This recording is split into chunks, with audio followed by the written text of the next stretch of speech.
परंतु जो बाबा साहब अम्बेडकर ने 1956 में धर्म प्रदान किया तो लाखों लोग बौद्ध बने। जब बाबा साहब का देहांत हुआ तब लाखों लोग बौद्ध बने। कहाँ है बौद्ध? अगर इतने बौद्ध होते तो ये देश सबका बौद्धमय हो गया होगा। लेकिन दुर्भाग्य है कि बौद्ध के नाम पर केवल नाम के आगे बौद्ध लगा है। बौद्ध धर्म की उनसे बात पूछ लो, बौद्ध धर्म का एक भी अक्षर नहीं पता है। जिसको बौद्ध धर्म का ज्ञान ही नहीं है वो बौद्ध धर्म का प्रचार कैसे करेगा? इसीलिए मैंने थोड़ा सा प्रयास किया।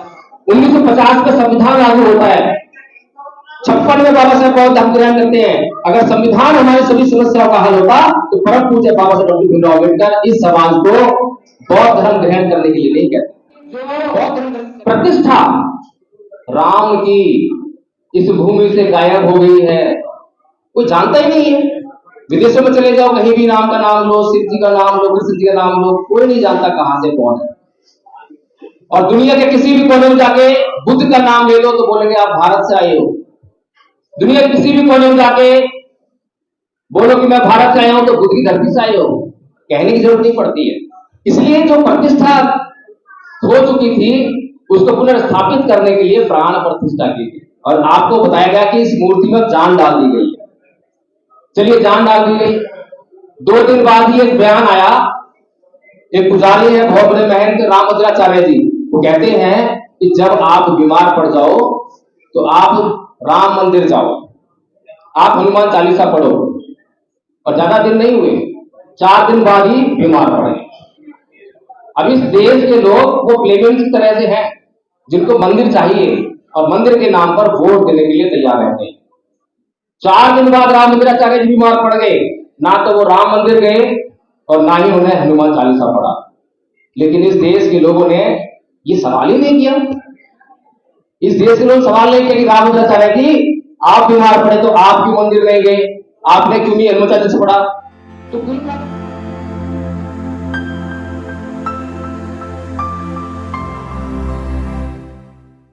ये समय मैंने खुद मांगा है।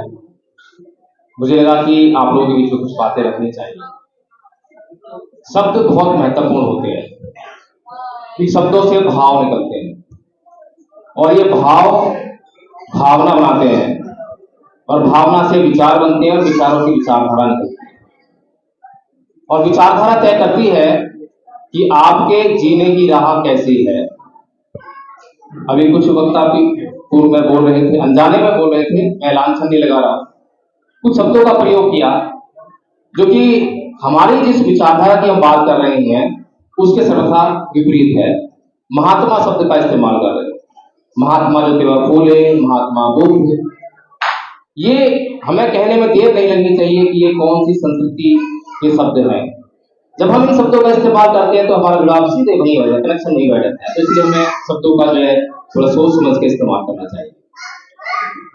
एक बार की बात है, एक बुढ़िया थी, एक खंबे के नीचे जो है जहां लाइट जल रही थी वहां पर अपनी सुई ढूंढ रही थी। बहुत देर हो गई सुई ढूंढते ढूंढते, एक आदमी आया, उसने कहा भी बुढ़िया परेशान हो रही है, मैं भी थोड़ी हेल्प कर दो। तो वो भी लग गया सुई ढूंढवाने के लिए। बहुत देर बाद वो बोला कि हे बूढ़ी भाई, क्या तेरी सुई जो अक्षर पता है कि यही खोई थी? तो बुढ़िया बोलती है कि नहीं बेटा, सुई तो मेरी झुग्गी में खोई थी, झोपड़ी में खोई थी, लेकिन यहाँ रोशनी है इसलिए मैं यहाँ ढूंढ रही हूँ। तो ये हालात आज हमारे देश में बहुजन आंदोलन के हैं। जितने भी आंदोलन चल रहे हैं दिशाहीन चल रहे हैं। अभी पूर्व में बहुत सारे आंदोलन हुए, कोई ईवीएम का आंदोलन कर रहा है, कोई विश्वविद्यालय नौकरी का आंदोलन कर रहा है, कोई आंदोलन कर रहा है। लेकिन क्या आंदोलन चलना चाहिए था, उस पर ध्यान नहीं। हमारे महान पुरुषों ने कभी भी अपने आप को एमएलए एमपी बनाने का आंदोलन नहीं किया। समाज को एमएलए एमपी बनना चाहिए, समाज को एमएलए एमपी बनाने का आंदोलन किया। लेकिन क्या आज जो आंदोलन चल रहे हैं, अभी हमने देखा कि लोकसभा चुनाव से पहले अभी जो आंदोलन कर रहे थे वो अपने एमएलए एमपी बनने की राह तलाश रहे थे। कहीं कांग्रेस में जगह मिल जाए, कहीं बीजेपी जगह मिल जाए, कहीं समाजवादी पार्टी मिल जाए, कहीं बसपा मिल जाए। तो यानी कि जो आंदोलन चल रहे थे वो सामाजिक हित के लिए नहीं चल रहे थे, सामाजिक उद्देश्य के लिए नहीं चल रहे थे, समाज के किसी मिशन मूवमेंट के लिए नहीं चल रहे थे, वो आंदोलन अपने लिए चल रहे थे। और जब तक कोई आंदोलन समाज के लिए नहीं चलेगा तो समाज का उद्देश्य कहां से पूरा होगा। एक कहानी और है रोम की। रोम में दो जातियां थी, एक शासक जाति थी पैट्रिशियन, और एक शोषित जाति थी, जैसे हमारी जातियां हैं चमार, भानक, माली, ये जो SC ST OBC, प्लेबियन। तो प्लेबियंस को कोई अधिकार नहीं था कि वो राजा बन सके या राजा को चुन सके। तो बड़े लंबे संघर्ष के बाद प्लेबियन ने वो एक अधिकार प्राप्त कर लिया कि वो अपने वोट के जरिए अपना राजा चुन सकते हैं, बड़े मुश्किल से। लेकिन वहां पर एक परंपरा थी, वो परंपरा थी कि वहां पर एक देवी को बड़ी मान्यता थी, और कोई भी जो राजा चुना जाता था तो उस राजा को देवी के मंदिर में जाना पड़ता था, और उस मंदिर में पुजारी था। तो पुजारी जो है देवी से पूछता था कि क्या तुझे ये राजा स्वीकार है। केवल उस देवी की स्वीकृति के बाद ही उस राजा को राजा नियुक्त किया जा सकता था। प्लेबियंस ने बहुत सालों तक बड़ा कड़ा संघर्ष किया था, खूनी संघर्ष भी हुआ, बहुत सारी जानें भी गंवाई। लेकिन जब उनका चुनाव हुआ राजा, क्योंकि संख्या में प्लेबियंस ज्यादा थे और शासक वर्ग कम था, तो प्लेबियंस का जब राजा उस मूर्ति के सामने गया तो वहां मंदिर के पुजारी ने कहा कि ये राजा जो है देवी को पसंद नहीं है, देवी इस राजा को नहीं चाहती। तो प्लेबियंस ने इतने लंबे संघर्ष के बाद केवल एक ऐसी मान्यता जो कि अंधविश्वास से भरी थी, अंधश्रद्धा से भरी थी, उसके पीछे कोई वैज्ञानिकता नहीं थी, कोई तर्क नहीं था, उसके कारण इतने लंबे संघर्ष के बाद जो अधिकार प्राप्त किया था उसको झटके में गवा दिया। आज यही हालत हमारी भी हुई। यह समाज संख्या में 85% है और इस पर राज करने वाले लोग केवल 3% हैं। कारण हमने देखा पीछे अभी जो है 22 जनवरी को राम मंदिर का बहुत उद्घाटन हुआ, उसमें प्राण प्रतिष्ठा डाली गई। अब सोचने वाली बात है कि प्रतिष्ठा जो शब्द होता है उसका मतलब क्या होता है। प्रतिष्ठा का मतलब होता है मान सम्मान को स्थापित करना, ये होता है ना, प्राण फूकना नहीं होता। तो यानी कि जो प्रतिष्ठा राम की इस भूमि से गायब हो गई है, कोई जानता ही नहीं है। विदेशों में चले जाओ, कहीं भी नाम का नाम लो, शिव जी का नाम लो, कृष्ण जी का नाम लो, कोई नहीं जानता कहां से कौन है। और दुनिया के किसी भी कोने में जाके बुद्ध का नाम ले लो तो बोलेंगे आप भारत से आए हो। दुनिया के किसी भी कोने में जाके बोलो कि मैं भारत से आया हूं तो बुद्ध की धरती से आए हो, कहने की जरूरत नहीं पड़ती है।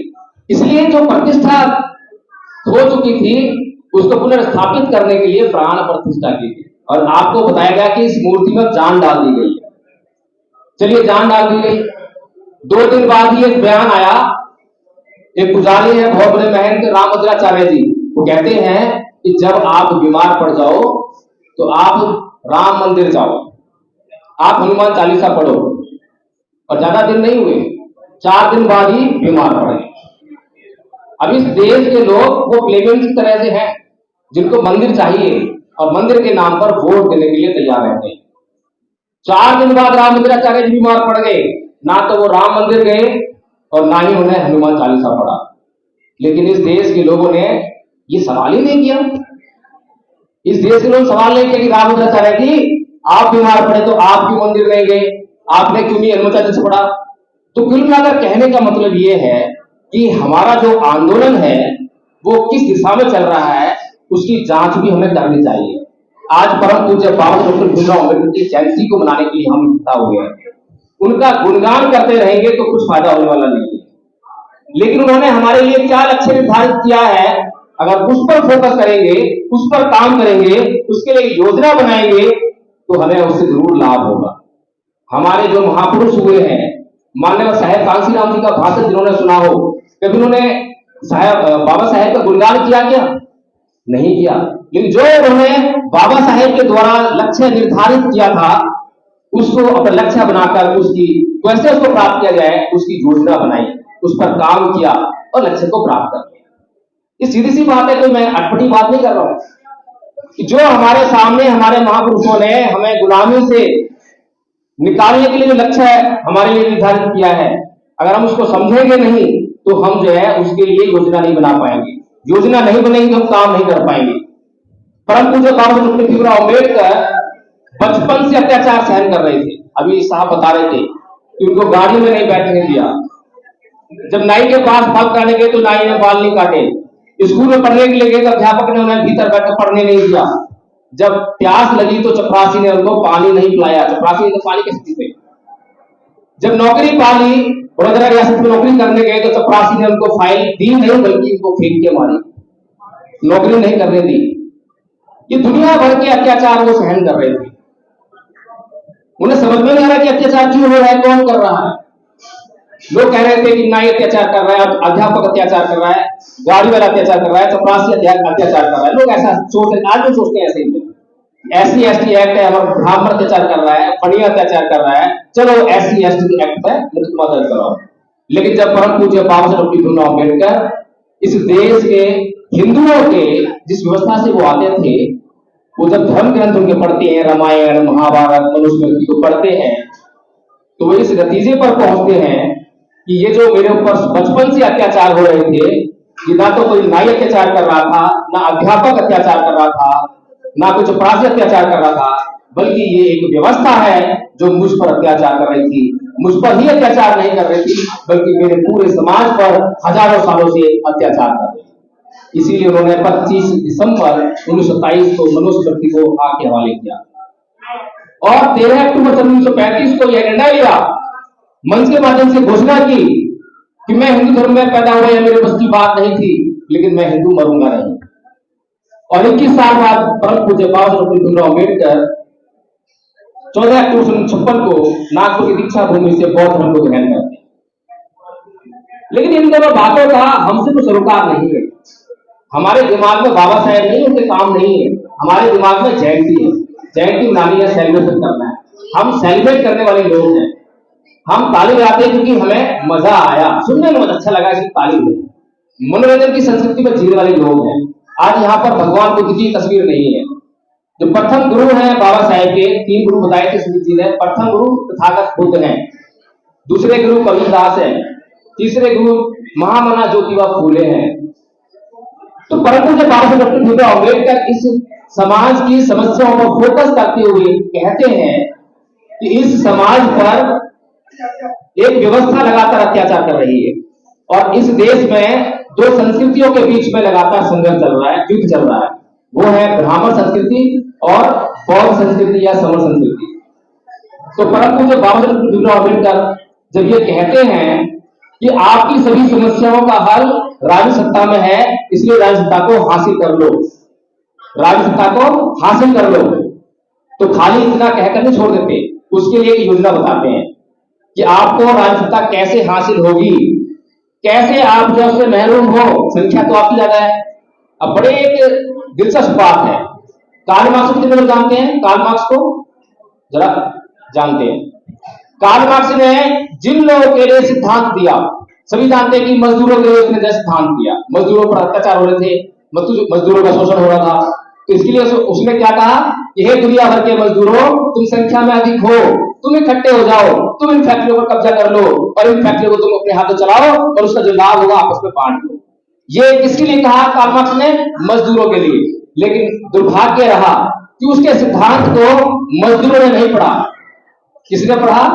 जो लोग उनका शोषण कर रहे थे, उन लोगों ने उस सिद्धांत को बड़ी बारीकी से पढ़ा। फिर क्या किया? फिर पढ़कर जो है उनको सहूलतें दे दी। और आज हम देखते हैं कि जहां पर कार्ल मार्क्स की विचारधारा पर आधारित पार्टियों के अंदर मजदूरों को संगठित होना चाहिए था, कोई नहीं है, कोई कांग्रेस में, कोई बीजेपी में, कोई कहीं पर है, कोई मतलब ही नहीं कार्ल मार्क्स से। मजदूर नहीं जानते कार्ल मार्क्स कौन था, जबकि उनका जो सबसे बड़ा जो कहें कि उनको क्या कहते हैं सहूलतें देने वाला व्यक्ति कोई रहा, उनका मसीहा जो है वो कार्ल मार्क्स था। ऐसी स्थिति भारत में बहुजन समाज की है, दलितों की है। दलितों के लिए जो बातें बाबा साहेब डॉक्टर भीमराव अम्बेडकर ने लिखी, उन बातों को दलित नहीं पढ़ते हैं। अगर दलितों ने पढ़ी होती तो उन्होंने अपनी लक्ष्य बनाया होता, योजना बनाई होती, इस पे काम कर रहे थे, हासिल कर लेते, नहीं पढ़ते। तो किसने पढ़ा?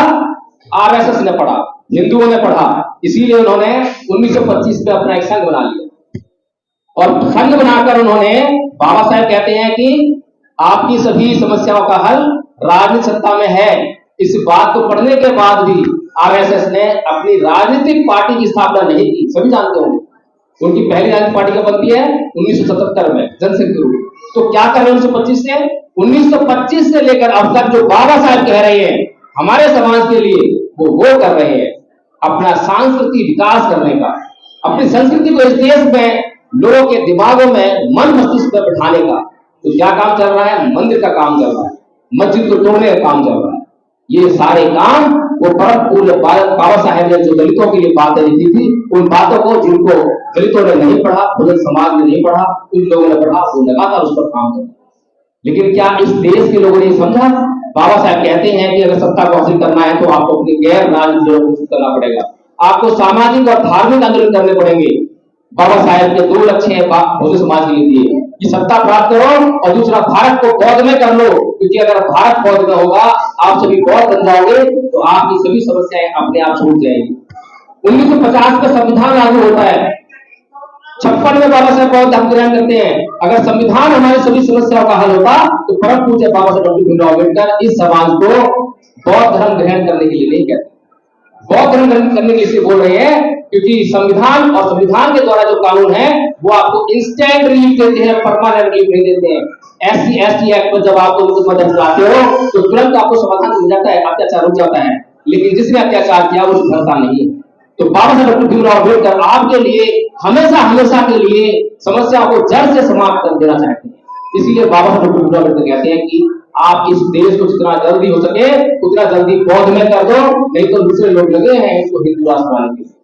हिंदू राष्ट्र कैसा होगा किसी छुपा नहीं है, लेकिन बौद्ध राष्ट्र कैसा होगा जहां पर हिंदुओं के लिए भी कोई दिक्कत नहीं है, मुसलमानों के लिए भी कोई दिक्कत नहीं है, किसी व्यक्ति के लिए कोई दिक्कत नहीं है, लेकिन इस समाज के लिए आंदोलन करने वाले लोग बौद्ध बनने की ओर कोई ध्यान नहीं देते। जितने भी बौद्ध हमें आज दिखाई देते हैं, परंतु जो बाबा साहब अम्बेडकर ने 1956 में धर्म प्रदान किया तो लाखों लोग बौद्ध बने। जब बाबा साहब का देहांत हुआ तब लाखों लोग बौद्ध बने। कहाँ है बौद्ध? अगर इतने बौद्ध होते तो ये देश सबका बौद्धमय हो गया होगा। लेकिन दुर्भाग्य है कि बौद्ध के नाम पर केवल नाम के आगे बौद्ध लगा है। बौद्ध धर्म की उनसे बात पूछ लो, बौद्ध धर्म का एक भी अक्षर नहीं पता है। जिसको बौद्ध धर्म का ज्ञान ही नहीं है वो बौद्ध धर्म का प्रचार कैसे करेगा? इसीलिए मैंने छोटा सा प्रयास किया, हम संघ बनाया और उसमें 3 वर्ष का जो है कोर्स बनाया, first year, second year, third year. First year का कोर्स जो है ले टीचर्स का कोर्स है, बाबा साहब की योजना है, मेरी योजना नहीं है। बाबा साहब का भाषण है 19 जुलाई 1954 का, जिसमें कि भारत को बौद्ध में कैसे बनाएंगे उसकी योजना बताते हैं। उसमें सब इस्तेमाल करते हैं ले टीचर्स का। उसके आधार पे हमने जो है धम्माचार्य बनाने का कोर्स किया। प्रथम वर्ष का धम्माचार्य, द्वितीय वर्ष का हमने संस्कारकर्ता बनाने का और तृतीय वर्ष का बौद्ध बनाने का। इस प्रकार से हमने जो धम्मपद संघ के माध्यम से ये निश्चित किया कि जितने भी हमारे समाज के लोग हैं कम से कम फर्स्ट ईयर का कोर्स कर ले, 4 पेज का छोटा सा कोर्स है। अगर इतना कोर्स कर लेंगे तो कम से कम वो बौद्ध धर्म के बारे में बेसिक जानकारी ले लेंगे और अपने जो चर्चा करते हैं, महिलाएं चर्चा करती हैं आसपास में, तो वो अभी उनके पास बौद्ध धर्म का ज्ञान नहीं है, चर्चा क्या करेंगे? जब ज्ञान हो जाएगा तो धर्म की चर्चा करेंगे। अभी तो वो दूसरों के मंदिर जाप करते हैं, दूसरों की जागरण जाते हैं। ऐसे जब हमारे बच्चे उसका ज्ञान ले लेंगे तो स्कूल कॉलेज जाते हैं तो वह चर्चा करेंगे। हम भी ऑफिस आते हैं, कहीं भी गली मोहल्ले बैठते हैं तो हम चर्चा कर सकेंगे। जब कर सकेंगे जब हमें बौद्ध धर्म का ज्ञान होगा। तो परम पूज्य बाबा डॉक्टर भीमराव अम्बेडकर हम जयंती मना रहे हैं। अगर हम ईमानदार हैं, अगर हम बेईमान नहीं है, अगर बिल्कुल भी बेईमान नहीं है, तो हमें वो लक्ष्य दोनों ध्यान रखने चाहिए कि बाबा साहब के लिए नहीं है, उन्होंने दोनों लक्ष्य अपने लिए नहीं हमारे लिए निर्धारित किए। अगर हम अपना भला चाहते हैं तो जितना जल्दी हो सके उतना जल्दी हम उनके दिखाए हुए मार्ग पर आरूढ़ हो जाएं और अपनी समस्याओं का हल कर लें। सभी को जय भीम, नमो बुद्धाय।